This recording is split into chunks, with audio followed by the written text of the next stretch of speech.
Hi, and welcome to the OT is In, the podcast where we merge the worlds of education and occupational therapy to empower families like yours.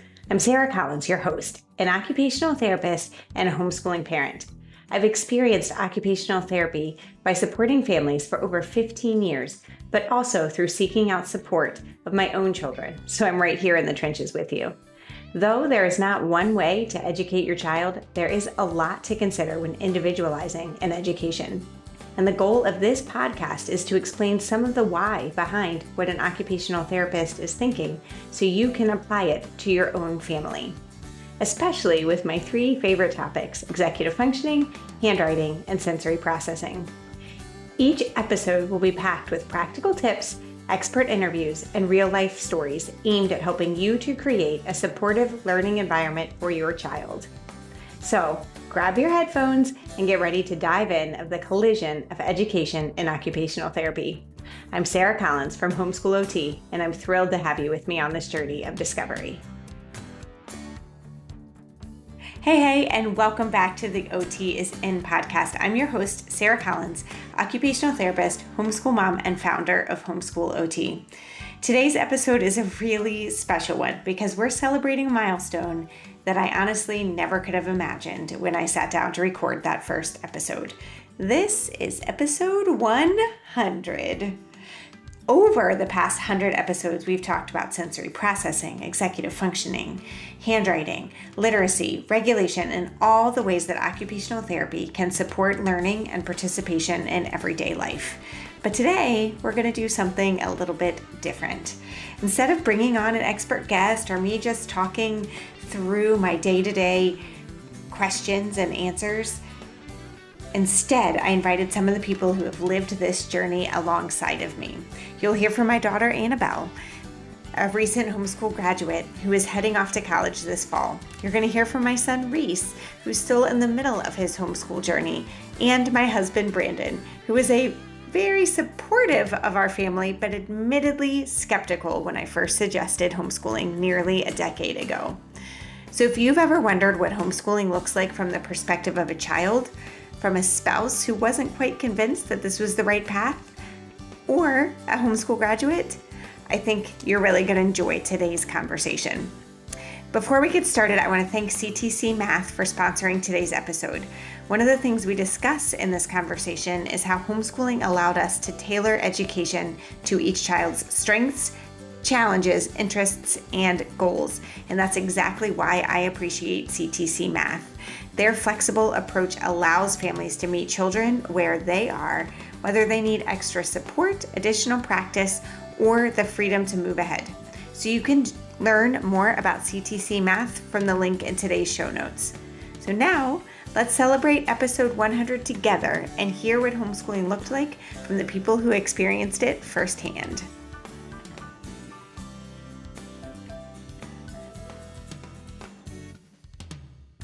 Hey, and welcome back to the OT is In. My name is Sarah Collins, and today I have with me some of my very favorite people, not all of them, but some of my very favorite people. I have with me my daughter, one of my sons, and my husband, because this is our special 100th episode, and I'm really excited to introduce them to you, but also to have them answer some questions about their perspectives on homeschooling. So before we dive in, I'm going to have everybody introduce themselves. I'm Brandon Collins. I'm a golf course superintendent and dad to Al, Caleb, and Reese. I'm Reese Collins, and I'm 10 years old. I'm Annabelle, and I'm 17. All right, so some of the questions that you guys sent in are ones that I've compiled here to make sure that we get answered, partially because I've got a recent homeschool graduate and then also a very skeptical homeschool dad who I don't think is still skeptical. Are you still skeptical? Not at all. Not at all. So Formerly skeptical homeschool dad. So let's just start with you, Annabelle. Looking back, what is one of the first things that people throughout your lifetime, if people hear that you are homeschooled, what was one of the first things that they would say to you? But you're so normal is the most My frequent one that my I've. football teammate said that to me one time, and that was weird. Yeah, usually that's what I get. And do you feel like that's because they misunderstand or they just don't know or what? I think the funniest time is when it happens, like when people have already known me for a long time and they have just assumed that I am homeschooled or whatever, not homeschooled. And then they figure it out and it's almost a discovery to them. And sometimes I feel like it's a mind shift because they have either a previous thought about what homeschooling looks like or just they don't quite understand what homeschooling does look like. And so And so what do you I'm normal. what do you do? Like how do you respond? How did you respond to your football player friend, Reese? I basically, yeah, I know, I get that a lot. It's usually what I say. Do you feel the need to justify, or you're just like, yeah, I'm normal. That's that. I don't justify, but I also don't say that I'm normal. I guess normal's all relative. I feel like them feeling the need to say that kind of gives it the justification already. Yeah, probably. All right, honey, for you, be honest. What did you think when I brought to you the idea of homeschooling? Thought you were crazy. I was skeptical, like we said, and I had all of the very, very typical questions and thoughts. How will they be socialized? Are they going to be outcasts? Are they going to be able to participate in sports? Are they going to have those kind of hallmark moments in their school career, the graduations, the proms, or where are they going to make friends, and how are you going to teach them? I probably had every question that every skeptical homeschool dad or mom had. So now looking back, because we've been at this now for 9 years, right? And Annabelle obviously is done. So no, they don't have every single one of those hallmark mementos, like you said, but they do have a lot of things. But tell me, what do you think now? I couldn't be any happier. I am thrilled with what they were able to do with tailoring their education. And you say they didn't have those hallmark moments, but they did. They just looked different than what I was picturing. And in most of the cases, they were better. They're just like our homeschool. It was smaller, it was more personal, it was more geared towards them and less of the generic type stuff. And what would you say to that, Annabelle, looking back now through years and you knowing obviously you didn't have all of those moments? Yeah, when we started, I was in third grade, and every year I was given the choice of, do you want to go back? And I would always say, I'm gonna go back for high school, obviously. And then I got to high school and was, I don't really feel like they need to do that. But I think part of the want to go back was for those hallmark moments, but I definitely got my own special things that a lot of people didn't. So where would you say your friendships came from? I think I have a good mix between church friends, sports, and co-ops. What do you think, Reese? Where do your friendships come from? Definitely a lot of hockey and mostly just hockey and co-op and a little bit of church. Some neighbors, right? Yeah. Yeah. So definitely a different mix than the people that you would get to spend day after day with. Well, were there, on the flip side of that, are there moments or opportunities that you feel like you got because you were homeschooling that you wouldn't have gotten in school? I think a lot of the extra credit and dual enrollment stuff that I did, I'm entering college with 19 credits already. And I know that there's some ways to do that in the public school, but honestly, the college that I'm going to said that they love it when homeschoolers transfer credits in because it's so much easier because I'm coming straight from the community college rather than having to go through a community college into a high school into a college. And I also don't have to take a placement test, so shout out to that. But yeah, I feel like that. And then also, even just I've been working the past 2 years during school hours, and I take my school to work because I can. And that's even just good in and of itself. So, Brandon, were there any things with our homeschool that you were surprised by that we could do? I was, and I love the flexibility of it, and both in our schedule, but in their education. I think my initial perception was that we were trying to recreate public school at home, and that wasn't the case. And that probably still took me a couple years to realize, to get over the fact that there wasn't traditional grades in elementary school. And I used to ask you, how are they going to pass this benchmark and that benchmark? And I didn't kind of see the clear picture that the benchmarks weren't that important. And then there's the obvious scheduling stuff where We were able to take vacations when other people weren't. We were able to use vacations as educational opportunities, right? In fact, remember when Belle went back to technical college to do that pathway, and we wanted to take a vacation, and you told me we couldn't because she had to go to class, and I was mad. I do. And I said, why? Just to go to school. And we had to sign her out one day, and you were like, "But can't she just leave?" Yeah. It's our kid. I would say also for you, growing up for you, sports was so important, and we didn't necessarily know at the beginning how that would look for us playing. And I was able to play all through high school at the public school, but also club sports. I feel like that's something that you wanted to be secure about. So let's think about, because we haven't just gone a traditional route, right? With a curriculum that has a scope and a sequence, but I've been able to tailor to you guys. Was there ever something that I was doing that you were like, why on earth are we doing this? Or an accommodation or something that you thought was really weird that we were doing? Much. But also, sometimes I wonder why we're transferring through different programs if the last year went okay. I mean, like, why would we change something up when you're enjoying it? Okay, that's a good thought. I don't think anything particularly stands out to me of this is a weird thing. I'm sure that there have been some things over the years that I just don't remember, so clearly they weren't that big of a deal. I'm going to pause our episode for just 1 second to personally thank CTC Math as our sponsor. You know, one thing that I've learned as both an occupational therapist and a homeschool mom is that learning challenges are rarely just about the academic support itself. Whether we're talking about reading struggles, emotional regulation, body awareness, or simply the daily rhythm of homeschool life, our kids learn best when they feel supported and connected. And this is one reason why I and our family have continued to use CTC Math in our homeschool for years. CTC Math gives kids clear video instruction, independent practice, and the chance to learn at their own pace without math becoming a constant source of tension in the parent-child relationship. As homeschool moms, sometimes we don't need to be the math teacher. Sometimes we need the right tool to help our child build confidence while protecting that relationship.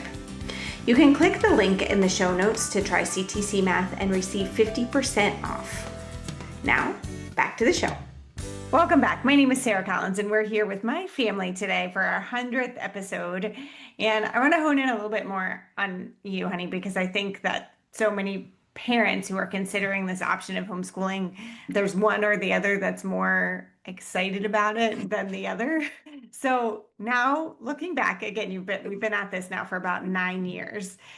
So what do you think has been genuinely difficult about our decision? I would say the adjustment period. And I didn't know the adjustment period would be as long as it was. I was probably skeptical for the first couple of years. And when we actually started in May, and we only did it for about 6 weeks. And I was really convinced that you guys wouldn't like it, and then the kids would want to go back. So then we agreed to do it for another year, but we also agreed to reevaluate after a year. And I was kind of looking at it as, all right, this is something that they just need to get out of their system, and we will, and then we'll go back to public school, just like you and I grew up on, and it's what I knew. But I could start to see it working towards the end of that. And I realized that I just had to give it time, and giving it time was difficult because there wasn't an aha moment. It was this gradual, this is working. And our timing was different. It was 2017, 2018. And obviously the world changed in 2020. And that is when I was super thankful that we were doing what we were doing and educating the way we were. For sure. I actually remember us touring the public school after. I don't remember if it was the first full year or the brand new public school that had not yet opened, that had all the latest and greatest technology. And I was trying to sell you guys on it. I remember. I also video kids, and I remember they were interviewing a parent about how hard homeschooling was during COVID, how we were already homeschooling. Yeah. And it wasn't that hard because we were just doing our same everyday activities. And that that time during COVID created a lot of misconceptions about homeschooling because they were trying to recreate public school in a home atmosphere, and that's not what we do, not what this has grown into. So what would you say is the biggest difference in what you thought was going to happen and what it actually looked like? My original vision was us setting up a room with 3 desks. Which we did. We actually We just didn't like them. Yeah. They were junk piles. I'm actually sitting. This is one of the desks. The other one's in my room. I do use that now. And you pretending to be a teacher and trying to teach them and give them tests, and when in reality that wasn't it. And we obviously still educated them. We had all of the different subjects, but I think what I really liked was the time management. I think I loved being able for them to, one, focus in on their interests and dive much deeper into that. Two, focus on more on their weaknesses and strengthening them. And then obviously we didn't waste any time on the third thing, which would be subjects that they were fine with, but didn't really enjoy. I love the customers, still do love being able to customize their education for each child. So with that being said, like the way that he mentioned that we do focus, yes, on your strengths and the stuff that you guys really enjoy, but we also don't just let things that are areas that we would call areas of weakness. We don't just say, okay, that's not your thing, we're going to drop it off. Is there anything, what would you say about that? Are there ways that we worked through harder subjects or harder things with either of you? Obviously, Dad has one of his favorite mantras, rule number 76, no excuses, play like a champion. So we've been raised with the mindset of if you work for it, you can do anything. For me, I think typing was a particular struggle. I specifically remember in 4th grade having a breakdown and walking up the steps and saying, I'm going to be the laughingstock of the 7th grade because I failed at typing in 4th grade. That was a bit traumatic on my part. I was okay in 7th grade, but I can type now. So clearly we got through it. I think anything really other than that didn't stand out as particularly because I think we gradually worked through it. There wasn't necessarily a big explosion like there was then. But yeah, I mean, we were also able to do that because we didn't put a timeline on you being a typist. We were patient with it and going, you will learn to type one day. And if you can't type by the end of the 4th grade, it's not the end of the world. Yeah, there wasn't the pressure of falling behind, which I feel like is very different. Love this. Yes. And can be used as some people, I feel, when speaking about homeschool, can use that as a weakness of what if they're falling behind and you just don't know. I graduated high school and I'm very prepared for college. I've actually talked to a couple different people that graduated from public school and are now going to college, and they have talked about how they have no idea how to time manage on their own because everything is very micromanaged through public school. And not saying that's a wrong way to educate, but it just prepares you for different things. And I think the fact that I have had to time manage on my own to get things done on a timeline that is still predetermined, but isn't necessarily completely mapped out, prepares me very well. Not to mention your spreadsheets. Oh, that is just an Annabelle specialty. I have so many spreadsheets. Like Annabelle was saying, I really like freedom of like we don't get to do this because we were somewhere and it's not the end of the world and we can just move it to another time. So this one's for you, Reese, because now within our homeschool, so Annabelle is obviously graduated and going to college in the fall, and then Caleb goes to the hockey academy. So it's just going to be you and me next year. How are you feeling about the only child and homeschooling? Because there are a lot of families that only have one all the time. So think about, are there things that you're concerned or worried about? And are there things you're excited about? I say more for kind of like the freedom I was talking about, more help from you because you're not running Caleb around or helping Annabelle with something. But I'm also like sad that it's just gonna be me. And sometimes when you leave for like a trip, Annabelle helps me with like my spelling, and she's not gonna be able to do that anymore. So I'm sad about that. Same. All right. So final thoughts. Annabelle, as a homeschool graduate, what would you tell parents who have any concern about for their children? I think it depends on what the concern is, because I have had some people, I assist at your conferences sometimes, and I've had some people come up to me and talk about how they've heard we all have very different personalities, and that can be a struggle. And I can confidently say that it all works out. I am so close with my brothers. But also, I think just not micromanaging honestly helps so much. Yes, watch over, but allow us to find our own path, because usually we can figure it out, and usually it makes us stronger and better in the long run. All right, Reese, what about you? What if people are saying they're really concerned about their kids going into middle school or missing any milestones, or what would you say to them? It's okay if you do the homeschooling right, then your kid's not gonna miss that much. And Schooling, that's all it takes. Do the homeschooling Do right. the homeschooling right. I feel like that's the best quote. It's gonna be his LinkedIn thing. Do the homeschooling right. And what about you, hon? I'll actually build off do the homeschooling right a little bit, but I'm going to go the other direction and don't be so worried that you're doing the homeschooling wrong.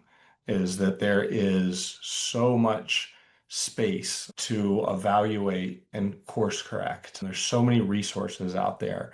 And I would say, like I said before, take the time, and it's a very Philly thing, but trust the process. It's one of those things that builds on itself. It's scary, it's intimidating at first, and for a person like me who wants instant gratification, you just don't see that, and you have to be patient with it and let it build and let it work for you. And I couldn't be happier that we took that time with our kids. Truth. There we go, signing off 100th episode. Yay! just do the homeschooling right, guys. That's all it takes. Thanks for being here. You guys, as we wrap up this 100th episode, I find myself incredibly grateful. Now, I may be a little bit emotional because I do have a recent graduate, but really just to hear the expertise of so many people over these past few years. I'm grateful for you who listen each week. I'm grateful for the opportunities that occupational therapy has given me to support these homeschool families, you, the homeschool families across this country. And after listening to today's conversation, especially grateful for my own family and this journey that we've been on and their support, even through skeptical ideas. Because let's be honest, I have a lot of crazy ideas. One of my favorite moments from this episode was hearing the different perspectives around the same experience. My husband talked about trust the process, and Annabelle really talked about her independence, her flexibility, her time management as she developed. And sometimes, Reese, he reminded us that sometimes those simple things are the ones that matter the most, like having the freedom to learn and live in a way that works for our family. So just follow in his wise words and just do the homeschooling right. If there's one takeaway that I would leave you with, it is this. There is not one right way to educate, and there is no perfect homeschool. There's only the next faithful step. Your homeschool will not look exactly like mine, and it shouldn't, because every child is different, every family is different, and the goal isn't to recreate someone else's journey or even a system within your own home. The goal is to build an environment where your children can grow, learn, and become who they were created to be. So thank you for being part of these first 100 episodes, whether you've been here since the beginning or whether this is your very first time listening. I'm honored that you have chosen to spend a little of your day with me. Thank you to our sponsor, CTC Math, for making this possible. And if you would like ongoing support as you navigate your own homeschool journey, I'd love to invite you to the OT is in Insiders, where every month Tiffany and I gather for a short teaching session followed by a question and answer, giving you the opportunity to ask your questions, learn practical strategies, and connect with other families who understand that homeschooling is not alone schooling. As always, thanks for listening, and the OT is always in.